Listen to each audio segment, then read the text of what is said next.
Hello everyone and welcome back to another YouTube video. And if you are new around here, my name is Ansh. I'm an online fitness coach, an NASM certified personal trainer, and a nutrition specialist. And my goal, my mission is to make getting in shape for each and every single one of you as easy, simple, and effective as possible. And today we're going to be talking about 3 common training mistakes that I see all the time people make that definitely need to be addressed and need to be fixed. So if you want to see maximal results and maximal gains, you have to stop making these 3 mistakes. And before we get into the meat of the video of me talking, don't forget to leave a like, share this video, and please subscribe to the channel. It helps me out a lot, and it also allows you to see every single video I post so that you don't miss a single video. Also, click that bell icon right next to the subscribe button. It takes not even 10 seconds out of your day, guys. So if you do listen to me, you're the homie, you're amazing, and I'm gonna give you a treat. I'm just kidding, I'm sorry, but maybe, who knows? But anyways, let's get into this video. I hope you guys enjoy it. I hope you guys take something out of it. Sit back, relax, and take as many notes and information as you can from the video, and let's get straight into it.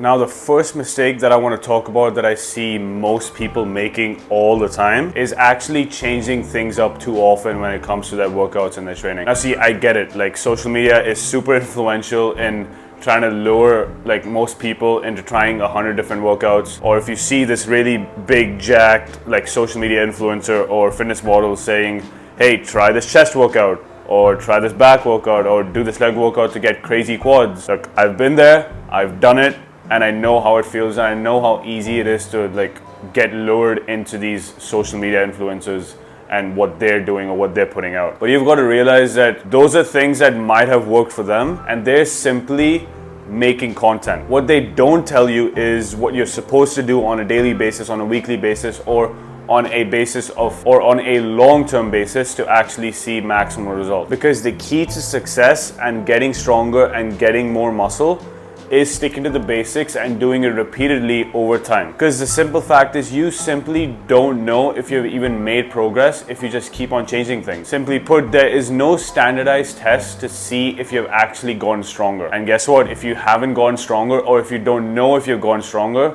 chances are you have not put on muscle. And I'm guessing if you are in the gym, if you are lifting weights, your primary goal is to get stronger and put on muscle and lose body fat. I know sometimes it sucks and sometimes it can be repetitive and monotonous, but the most jacked people, the most in shape people that all of you follow, including myself, and I'm not saying I'm the most jacked person in the world, but all of us stick to the basics and stick to doing the same thing over and over and over again over a long period of time. My recommendation, stick to the same training or workout split for at least 6 to 8 weeks, or at least until you reach a plateau where you just don't see any progress or you're just mentally exhausted. Now, don't come back to me and tell me that you're mentally exhausted by doing the same thing after a week or 2. Give it 6 to 8 weeks.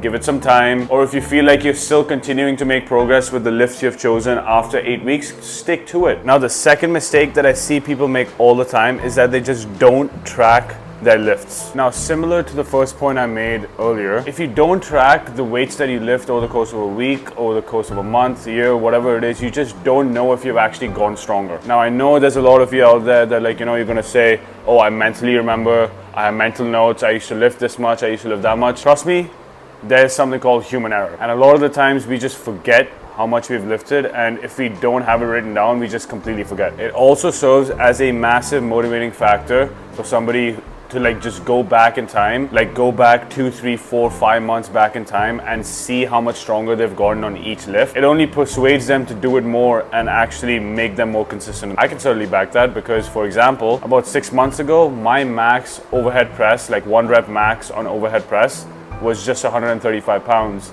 Now it's 145 pounds. Now, I don't know about you, but adding 10 pounds on overhead press or any shoulder movement is a decent amount. And guess what? That strength increase has correlated to a growth in my shoulder. And it all stems from me just tracking my weights over the course of time and seeing physically how much stronger I've gotten. And this also closely ties back to the first point where I just don't change things up too often. I stick to the basics and I do them repeatedly over and over again. It also allows you to identify possible plateaus or upcoming plateaus. And therefore, even though I'm a big advocate of not switching things up too often, as I mentioned earlier, if you do hit a plateau, it allows you to change things accordingly. And the best way, in my opinion, to identify if you've plateaued or not is if you're tracking your lifts consistently. Because guess what? If 3 weeks ago you're lifting the same amount of weight on bench press as you are right now, chances are you probably plateaued, and it's a good idea to switch things up to maybe an incline bench press or maybe a dip or some other chest movement that you can progressively overload. My recommendation,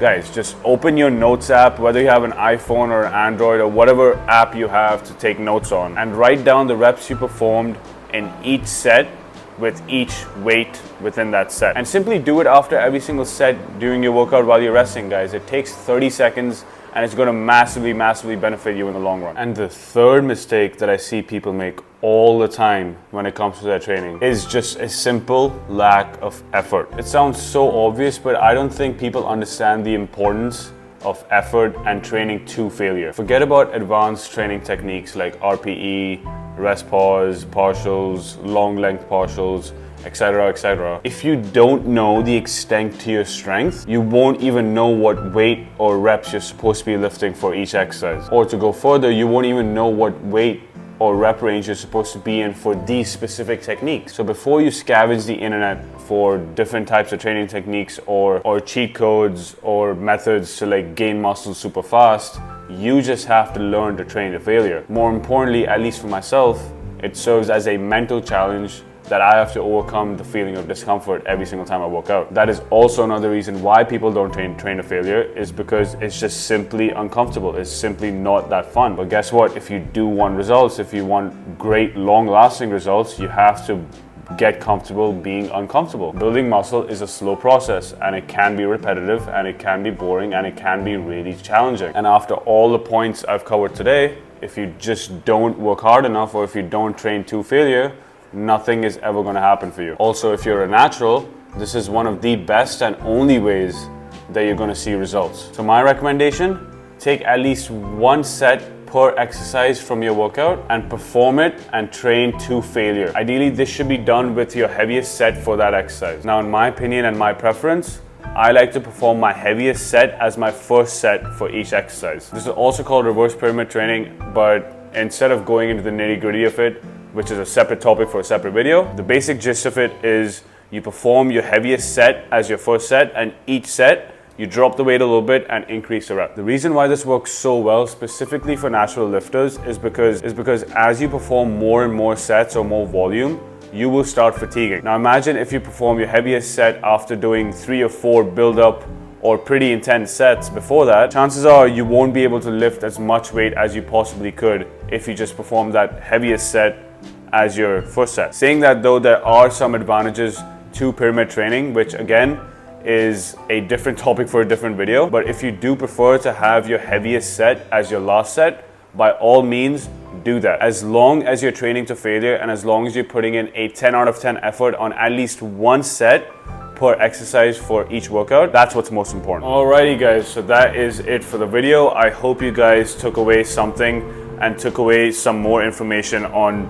things that you want to avoid in terms of your training, in terms of making it more effective for you and getting you better results over the long term. Now I know these talking videos can be a little bit more detail oriented and it can be a lot to take in sometimes, and honestly, YouTube videos and free content online is great, but it will only help you get so far. So in that case, if you are looking for a completely done for you, detailed and 100% customized, tailored training program based on your needs and your goals, feel free to book a one-on-one consultation call with me through the link in the description down below, or comment results in the comment section down below, or simply just reach out to me via Instagram with, again, the link in the description down below for more information. There are only 2 more spots remaining for this month, and I only take 5 highly qualified and highly dedicated individuals each month. And again guys, please don't forget to like and share the video with your friends. Please subscribe to the channel and turn on that bell notification so that you don't miss another video from me. And before my arms and shoulders give out by holding this really heavy ass